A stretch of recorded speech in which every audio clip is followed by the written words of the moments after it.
Refined कच्चे तेल से बने उत्पाद हमारे जीवन शैली का अभिन्न हिस्सा है। हाईवेज और रोड्स पर इस्तेमाल होने वाले डामर और कोल tar से लेकर हमारे द्वारा चलाए जाने वाले वाहनों को फ्यूल देने वाले गैसोलीन और डीजल तक ये कहना सुरक्षित है कि कच्चे तेल की रिफाइनरी ने हमारे विकास पर गहरा प्रभाव डाला है। आज रिफाइंड तेल अर्थव्यवस्था के मुख्य संचालक में से एक बना हुआ है।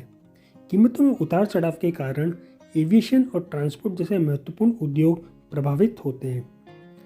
अमेरिकन पेट्रोलियम इंस्टीट्यूट API के अनुमान बताते हैं कि तेल और गैस उद्योग यूएस के ग्रॉस डोमेस्टिक प्रोडक्ट का लगभग 8% हिस्सा है, जिसमें लगभग 10.3 मिलियन लोग कार्यबल में योगदान देते हैं।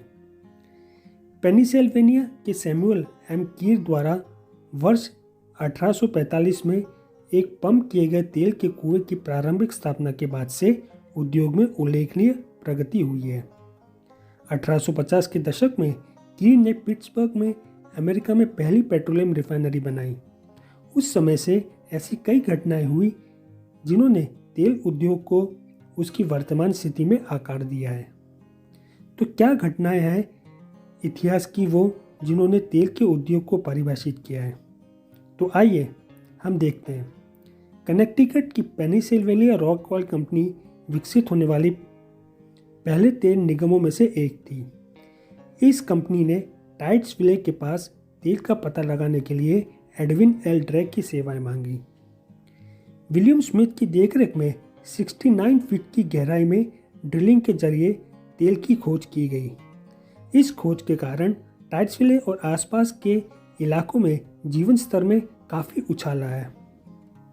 इस पर निर्माण करते हुए जॉन डी रॉकफेलर ने 1865 में एक रिफाइनरी का निर्माण किया और बाद में स्टैंडर्ड ऑयल कंपनी के संस्थापक बने।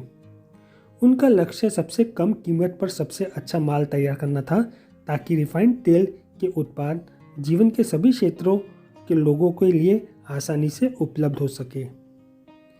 अपने रिफाइनरी प्रक्रिया से वे गैस प्लांट्स, चिकनाई वाले तेल और वैसलीन के लिए नाफ्ता बनाने के लिए उत्पादों का उपयोग करके वेस्ट प्रोडक्ट्स की मात्रा को कम करने में सक्षम थे। ब्यूमोंट टेक्सास में स्पिंडलटॉप के रूप में जाने जाने वाला एक रॉक्स के समूह को अमेरिका में सबसे उल्लेखनीय तेल स्ट्राइक्स में से एक बन गया। इस रॉक को 1901 में खोजा गया था और केवल एक वर्ष के भीतर में इस क्षेत्र में 1500 से अधिक कंपनियां शुरू हो गई, जिसमें केवल कुछ जिनमें से कुछ अभी बची हुई हैं। 1909 तक यूएस में तेल उत्पादन अन्य देशों द्वारा संयुक्त रूप से उत्पादित के लिए बराबर होगा। उद्योग के मुख्य ड्राइवर्स जैसे कि बिजली की मांग और ऑटोमोबाइल उद्योग की वृद्धि थे। 1930 में एक और विशाल तेल की खोज की गई, इस बार कोलंबस जॉनर द्वारा। लगभग 5 बिलियन बैरल की ये खोज अब तक की सबसे भारी मात्रा में से एक है। इस खोज के समय महामंदी के दौरान हालांकि तेल की कीमत में काफ़ी गिरावट आई। हालांकि न्यू डील्स के उपाय के कार्यान्वयन और द्वितीय विश्व युद्ध की शुरुआत जैसे कारकों ने इस अवसर को उलट दिया।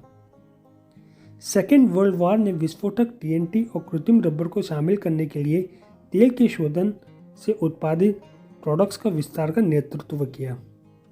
यूएस द्वारा सहयोगियों को तेल टैंकरों से गैसोलीन की आपूर्ति की गई थी। इस दौरान गैस की राशनिंग की गई थी और तेल की कीमतों को सरकार द्वारा नियंत्रित किया गया था, जिसका अर्थ है कि यूएस के पास प्रोडक्ट्स की असीमित आपूर्ति नहीं थी। तेल भंडार जल्दी घटने के अधीन थे और वास्तविकता की जांच ने संयुक्त राज्य को यह महसूस करने के लिए प्रेरित किया कि गल्फ कंट्रीज जैसे तेल समृद्ध देश के साथ गठजोड़ खपत की निरंतर दर के लिए आवश्यक थे।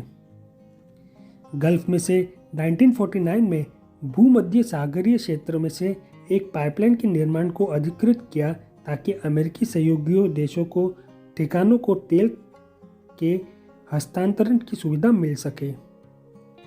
1950 के दशक के दौरान प्रमुख खिलाड़ियों ने संचालित दुनिया के तेल उद्योग के भीतर अपनी मानसिकता को बदलना शुरू किया, जिससे अंततः 1960 में पेट्रोलियम निर्यातक देशों के संगठन ओपेक का गठन हुआ। इस समय ओपेक में शामिल देशों में से गल्फ कंट्रीज, वेनेजुला शामिल थे। ये दुनिया के तेल की कीमतों को नियंत्रित करने वाले समूह के साथ थे। 1970 के दशक में ओपेक ऊर्जा की मांग में वृद्धि देखी गई, क्योंकि लीबिया में व्यापार की फिर से बातचीत और खाड़ी देशों में युद्ध चल रहे थे। अमेरिकी समर्थन के साथ ही निक्सन द्वारा अमेरिकन को गोल्ड के स्टैंडर्ड से हटाने के कारण ओपेक ने अमेरिका को तेल के एक्सपोर्ट पर प्रतिबंध लगा दिया। प्रतिबंध के परिणाम स्वरूप तेल की कीमत अपने मूल्य से 4 गुना बढ़ गई, $2.90 से $11.65 प्रति बैरल। उच्च ऊर्जा मांगों के कारण 1990 के दशक और 2000 के प्रारंभ में घरेलू तेल भंडार में बड़ी कमी देखी जाने लगी। अमेरिका तेल के अंतर्राष्ट्रीय आयात पर बहुत अधिक निर्भर था, क्योंकि स्थानीय उद्योग 2005 में सर्वकालिक निम्न स्तर पर पहुंच गया था। 2000 के दशक के अंत में फ्रैकिंग ऑपरेशन शुरू हुआ, जिससे अमेरिका को दुनिया के शीर्ष तेल उत्पादकों में से एक के रूप में अपनी भूमिका फिर से हासिल करने में मदद मिली। 2014 में अमेरिकी ऊर्जा सूचना प्रशासन द्वारा ये नोट किया गया था कि अमेरिका ने गल्फ कंट्रीज और यूरोप जैसे देशों को पीछे छोड़ दिया है। अमेरिका पर ओपेक द्वारा लगाए गए प्रतिबंध ने 1970 के दशक में आई मंदी में महत्वपूर्ण भूमिका निभाई। अमेरिकी नागरिकों को गैस की कीमतों में वृद्धि का सामना करना पड़ा, जिसके परिणाम स्वरूप माल की खरीद के लिए कम आय उपलब्ध हुई।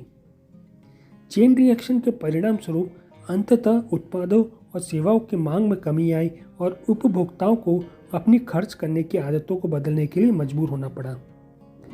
गैस के लिए लाइनों ब्लॉकों तक फैली होंगी और सरकार ने ईंधन के उपयोग को बचाने के लिए कम गति सीमा लागू की। जैसे जैसे उद्योग बड़े पैमाने पर चलता रहा, ये स्पष्ट हो गया कि निरंतर सफलता के लिए नियम आवश्यक थे, विशेष रूप से पर्यावरणीय प्रभाव के क्षेत्रों में।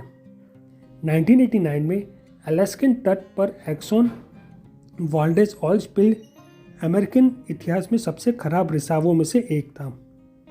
पर्यावरण पर गंभीर प्रभाव पड़ा, जिसमें कई प्रजातियों की मृत्यु, समुद्र तटों का प्रदूषण और मछुआरों की आजीविका और आसपास के शहरों की अर्थव्यवस्था पर भारी प्रभाव शामिल है।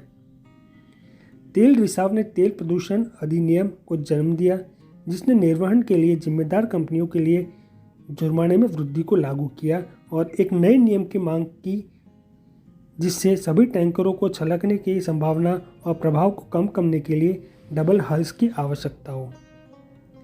यह सुनिश्चित करने के लिए निरंतर प्रयास किए गए हैं कि तेल के शोधन से होने वाले उत्सर्जन को कम रखा जाए, और इस फलीभूत करने के लिए अमेरिकी पर्यावरण संरक्षण एजेंसी द्वारा मानकों को लागू किया जाता है। ईंधन सब स्वच्छ है और मीथेन उत्सर्जन कम हो गया है। अमेरिका तेल रिफाइनरी उद्योग में उत्पादन और पर्यावरण चेतना दोनों में अग्रणी बना हुआ है।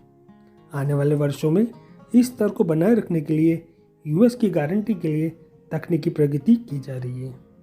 धन्यवाद।